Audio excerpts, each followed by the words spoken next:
Belajar tentang larutan sebagai campuran dari dua zat atau lebih dalam fase yang sama. Ini melibatkan pelarutan zat terlarut dalam suatu pelarut. Tetapi beberapa zat ada yang tidak dapat bercampur dengan satu sama lainnya. Sebagai contoh adalah, ketika minyak ditambahkan ke dalam air, mereka akan membentuk dua lapisan yang berbeda. Ini karena mereka tidak dapat bercampur dengan yang lainnya. Bahkan, jika Anda mengocoknya dengan kuat, ternyata mereka telah bercampur. Oke, mari kita lihat dengan dekat. Ada tetesan minyak kecil diselingi seluruh air. Kita baru saja berhasil membuat emulsi. Tapi bagaimana jika ini dibiarkan selama 5-10 menit? Oke, silahkan tekan pause untuk berpikir sejenak, dan play lagi jika Anda telah siap. Ya, ternyata mereka yang sebelumnya terlihat bercampur, setelah didiamkan kembali ke aslinya, membentuk dua lapisan minyak dan air. Emulsi sehari-hari yang sering kita jumpai adalah susu, mayonaise, es krim, dan cat. Emulsi ini juga kebanyakan berbahan minyak dan air. Emulsi sehari-hari yang seperti tetesan minyak dalam air adalah mentega, body lotion, dan krim wajah. Emulsi yang paling populer di dunia adalah es krim. Ya, es krim. Bahan utamanya adalah susu atau krim, gula dan bumbu-bumbu lainnya, serta pewarna. Jadi apakah yang menyebabkan emulsi seperti es krim tetap menyatu tidak terpisah lagi seperti minyak dan air? Zat itu adalah zat pengemulsi. Zat untuk menstabilkan emulsi. Ketika membuat es krim, kuning telur umumnya digunakan sebagai bahan pengemulsi. Pengemulsi aktif dalam kuning telur disebut dengan lecitin. Jika terlalu sedikit, akan menyebabkan es krim mudah memisah. Dan jika terlalu banyak, akan merusak tekstur dan rasa es krim. Semua pengemulsi memiliki dua komponen, yaitu hidrofilik, bagian kepala yang menyukai air, dan bagian ekor yang hidrofobik atau menolak air. Jika kita menambahkan lecitin ke dalam campuran minyak dan air, kepala hidrofilik akan lebih mengasosiasikan dengan air, dan bagian ekor yang hidrofobik dengan tetesan minyak. Hal ini mencegah pemisahan dan menstabilkan emulsi. Singkatnya, emulsi adalah campuran dari dua zat yang bercampur dengan satu sama lain. Emulsi ini dapat distabilkan dengan menambah pengemulsi. Bismillahirrahmanirrahim. Assalamualaikum warahmatullahi wabarakatuh. Di materi pertama pelajaran pelayanan farmasi kelas 12 kita akan belajar tentang emulsi. Nah, barusan tadi kita simak di awal yaitu video sederhana tentang gambaran emulsi. Jadi secara singkat atau simpelnya, emulsi itu adalah pencampuran dua zat yang sepertinya tidak mungkin bercampur antara zat air dengan zat minyak.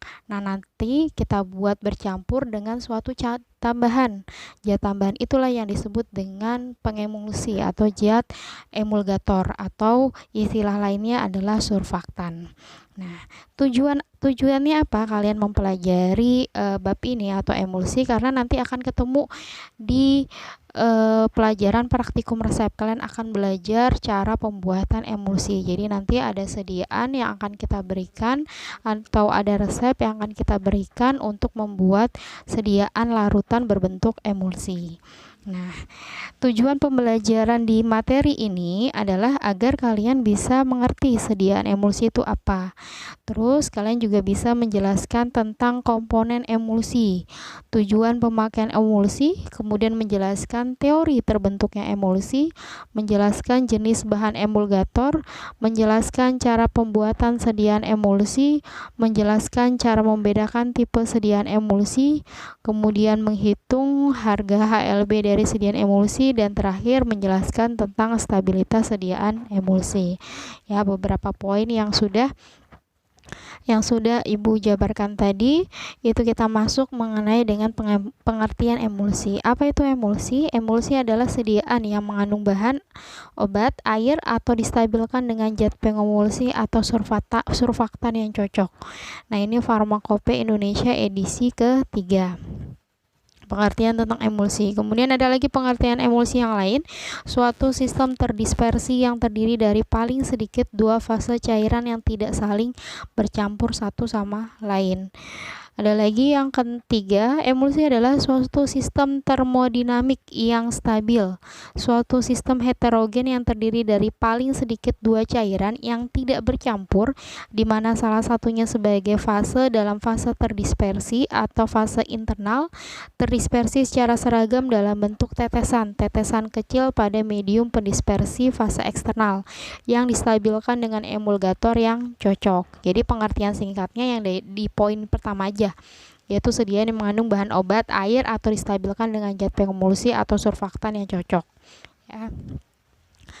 Keuntungan sediaan emulsi. Nah, kenapa kita buat sediaan emulsi? Ternyata ada keuntungannya. Yang pertama adalah banyak bahan obat yang mempunyai rasa dan susunan yang tidak menyenangkan dan dapat dibuat lebih enak pada pemberian oral bila diformulasikan menjadi emulsi. Nah, ini keuntungan yang pertama.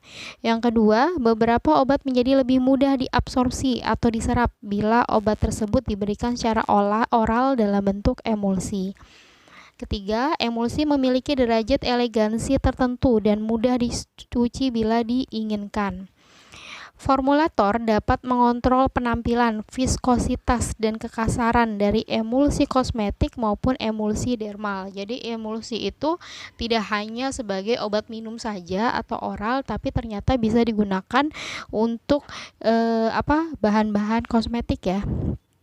Kemudian emulsi telah digunakan untuk pemberian makanan berlemak secara intravena akan lebih mudah jika dibuat dalam bentuk emulsi.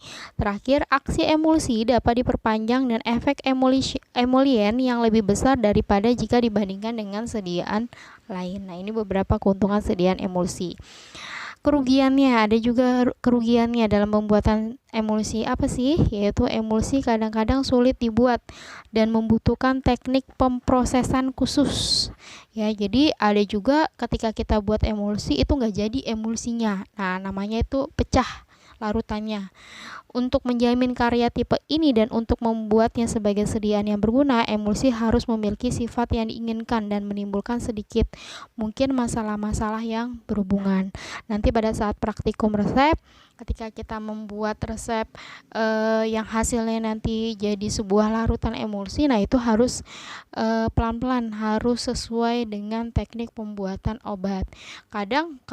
Kadang ada juga kita sudah sesuai dengan teknik pembuatan obat, tapi ternyata pas kita campur itu malah pecah atau nggak jadi. Jadi memang harus hati-hati sekali dalam pembuatan emulsi. Emulsi ada tipe ya, tipe emulsi. Yang pertama emulsi tipe OE atau oil in water, minyak dalam air.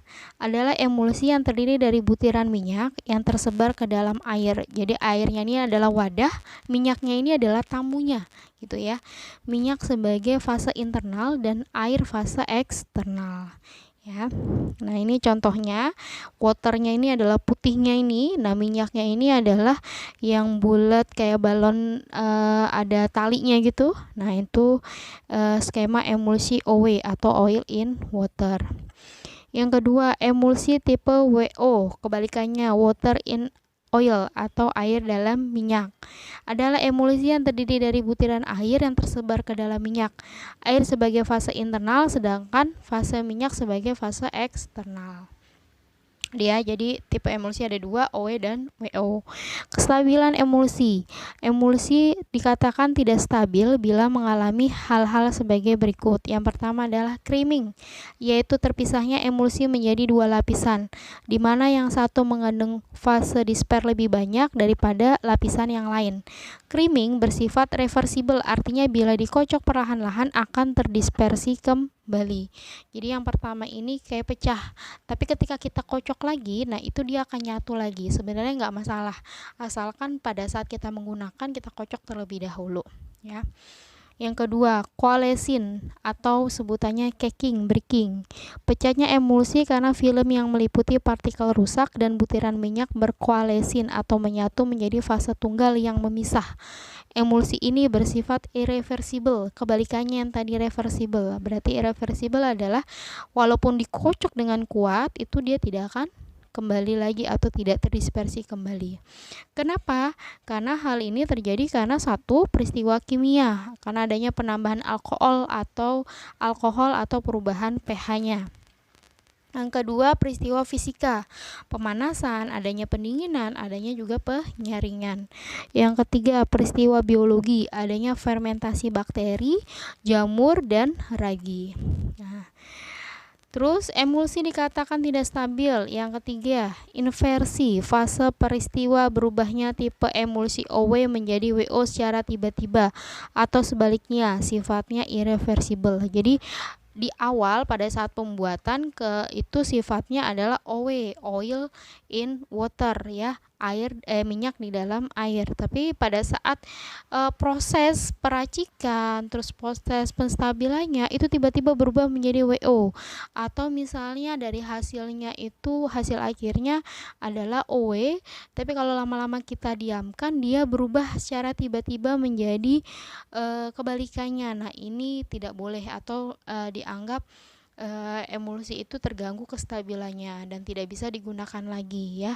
Ini contoh kejadiannya disebut dengan inversi dan sifatnya adalah irreversible, jadi tidak bisa digunakan lagi kalau misalnya kejadiannya seperti ini ya. Teori terbentuknya emulsi. Jadi emulsi sebelum jadi atau sebelum menjadi hasil akhir itu ada proses. Nah, prosesnya ini dinamakan adalah terbentuknya emulsi. Nah, ini ada beberapa teorinya.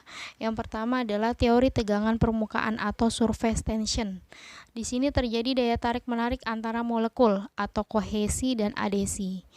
Kedua, daya kohesi suatu zat selalu sama sehingga pada permukaan suatu zat cair akan terjadi perbedaan tegangan permukaan karena ketidakseimbangan daya kohesi. Dapat pula terjadi perbedaan tegangan pada bidang batas. Tegangan bidang batas yaitu adanya dua campuran yang tidak dapat bercampur. Semakin tinggi perbedaan tegangan bidang batas, maka kedua zat cair akan semakin sulit tercampur. Jelas ya. Penanganannya atau solusinya ketika terjadi ini adalah dengan pemberian emulgator. Apa itu emulgator? Emulgator adalah zat pengemulsi atau zat tambahan. Karena ketika kita memberikan emulgator, itu dapat menurunkan atau menghilangkan tegangan bidang batas, sehingga antara kedua zat cair akan mudah bercampur ya. 2. Teori orientasi bentuk baji atau oriented wedge. Didasarkan adanya kelarutan selektif molekul emulgator. Di sini ada dua kelompok, yaitu hidrofilik suka air dan lipofilik suka minyak. Nah, kalau di video awal tuh sudah digambarkan tuh. Apa itu hidrofilik, apa itu lipofilik. Nah, secara sederhananya seperti itu. Jadi biar kalian mudah paham. Kita kasih video di awal. Masing-masing kelompok cenderung akan bergabung dengan zat cair yang disenanginya. Penanganannya yaitu dengan adanya emulgator yang seolah-olah menjadi tali pengikat antara air dan minyak sehingga tercapainya keseimbangan antara dua kelompok tersebut. Untuk setiap jenis emulgator memiliki harga keseimbangan atau HLB yang besarnya tidak sama. HLP, harga keseimbangan, yaitu angka yang menunjukkan perbandingan antara kelompok hidrofil dengan lipofil. Semakin besar harga HLB, maka semakin banyak kelompok yang suka dengan air. Artinya, emulgator akan lebih mudah larut dalam air. Begitu juga sebaliknya. Yang ketiga, teori film plastik, bahwa emulgator akan diserap pada batas antara air dan minyak sehingga terbentuk lapisan film yang akan membungkus partikel fase disper internal. Terbungkusnya partikel tersebut sehingga akan menjadi penghalang bagi partikel yang sejenis untuk bergabung sehingga fase disper atau internal menjadi stabil dan emulsi menjadi stabil. 4. Teori lapisan listrik rangkap. Nah, ini menggunakan medan listrik ya. Apabila minyak terdispersi ke dalam air, satu lapisan air yang berhubungan langsung dengan permukaan minyak akan bermuatan sejenis. Otomatis ya. Untuk lapisan berikutnya muatannya akan berlawanan dengan lapisan di depannya. Sehingga seolah-olah tiap partikel minyak dilindungi dua benteng lapisan listrik yang saling berlawanan, mengakibatkan gaya tolak-menolak antar sesama partikel. Demikian sehingga stabilitas emulsi menjadi bertambah. Nah, ini ada metode pembuatan emulsi. Metodenya ada satu, ada metode gom basah, Metode ini cocok untuk emulsi yang dibuat dengan mucilago atau gom yang tidak larut sebagai emulgator. Ya, yang kedua ada metode gom kering. Jadi menggunakan gom kering. Metode ini cocok untuk emulsi yang dibuat dari emulgator gom kering. Metode botol yaitu dikocok di dalam botol ya. Kemudian metode Baker, metode ini digunakan jika emulsi yang dibuat terdiri dari dua jenis emulgator, ada yang larut air dan ada yang larut minyak. Nah, metode Baker ini jadi ada berapa pengemulsi? Ada berapa zat pengemulsi? Ada 2 zat pengemulsi.